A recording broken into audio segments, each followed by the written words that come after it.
year was 2487. Earth was not the world it once was.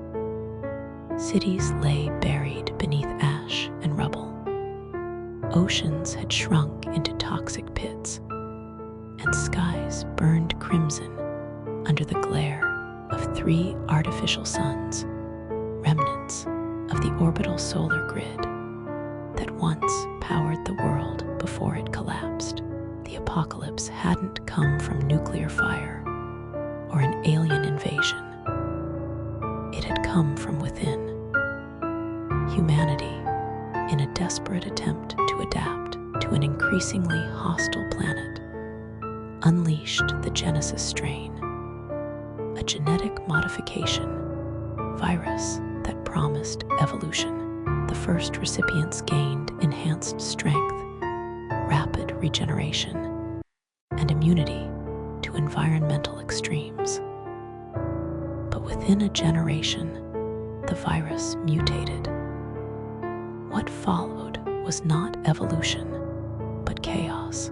Mutants, twisted, volatile beings, emerged in every corner of the globe, each generation more monstrous than the last.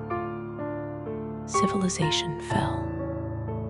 The world fractured into warring factions, each led by powerful Eternals, the rare few who retained their minds after mutation and stopped aging altogether.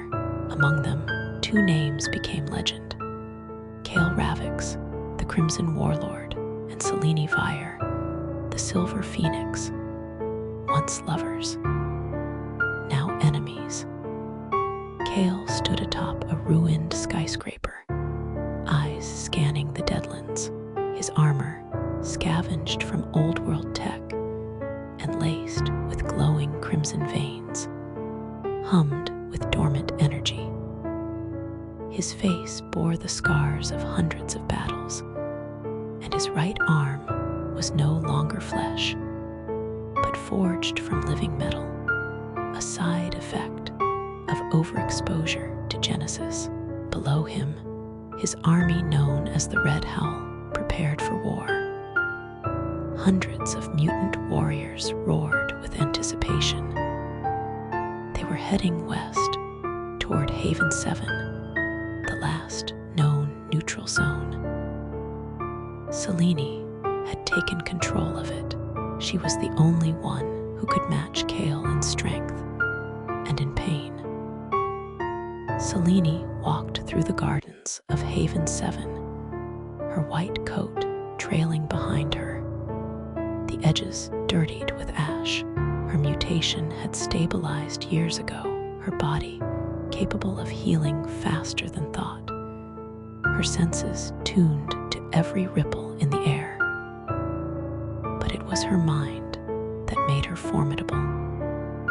She had become a leader, a healer, a symbol of resistance.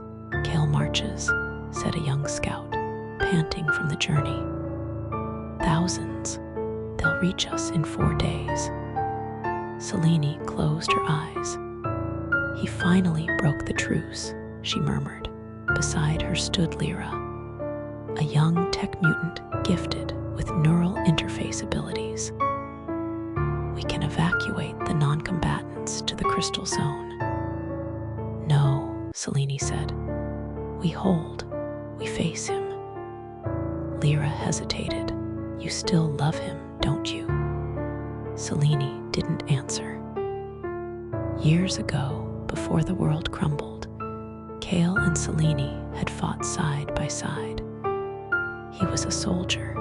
She was a doctor. Both had volunteered for the Genesis program. Both had survived the early mutations. They had vowed to protect the world together. But when Kale saw what the world had become, he chose to dominate it instead of save it. He believed order could only be enforced by strength. Selene walked away.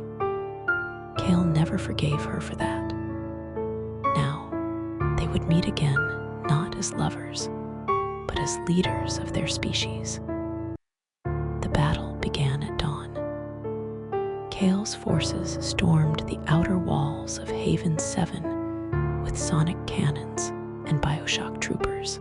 Mutant creatures leapt through the sky, their wings made of light and bone. Selene led the charge from the front. With a single motion, she drew her weapon, Phoenix Edge, a blade forged from crystalline energy. It shimmered with white fire, cutting through flesh and steel alike. Kale landed in the center of the battlefield, cracking the ground beneath him. They met in the ruins of the old cathedral. Their duel shook the earth. Each strike of Kale's cybernetic fist was a thunderclap. Each slash of Selene's blade a flash of sunfire. "You still fight for ghosts," Kale growled, catching her sword mid-swing. "You still destroy for glory," Selene snapped back, twisting free. They fought like gods among monsters. But in a single heartbeat, Selene stumbled, distracted by a falling child caught in the crossfire. Kale saw his opening. He paused, just for a breath. She turned, expecting death. Instead, Kale reached out and saved the child, tossing her to safety. Selene's eyes widened. "You still have a soul," she whispered. His voice cracked. "I never lost it. You just stopped looking for it." They stood still, panting, eyes locked.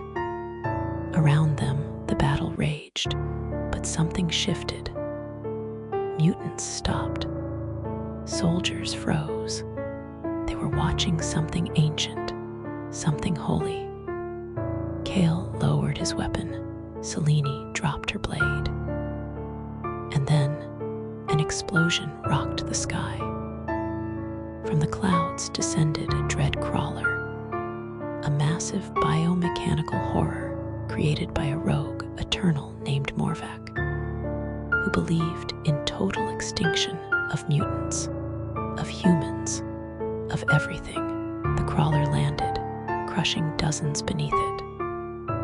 Its mouth opened with a mechanical hiss, unleashing acidic breath and swarms of nanite locusts. Kale turned to Selene. "This is what I was trying to prepare for." "I know," she said. "Then let's end it together." They joined forces once more. Kale charged into the fray, carving a path with raw strength, throwing cars and boulders like pebbles. Selene danced through the air, her blade singing, slicing through nanites and drone soldiers. Lyra and the Haven techs activated an EMP pulse, shorting the crawler's defenses.